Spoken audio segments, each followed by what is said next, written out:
Unit வரை பயன்படுத்தும் வீட்டு மின் நுகர்வோர்களுக்கு 2 மாதங்களுக்கு 200 யூனிட்கள் கட்டணமில்லா மின்சாரம் வழங்கும் ஆணையிட்டுள்ளார்.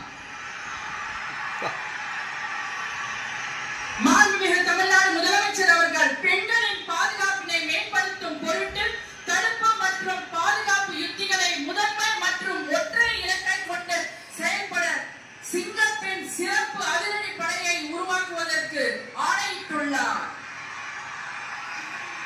தமிழ்நாட்டில் போதைப் பொருட்கள் தொடர்பான குற்றங்களை கண்டுபிடித்து கடுமையான நடவடிக்கைகளை எடுக்கும் பொருட்டு உருவாக்குவதை குறித்து ஆணையிட்டுள்ளார் தமிழ்நாடு முதலமைச்சர் அவர்கள்.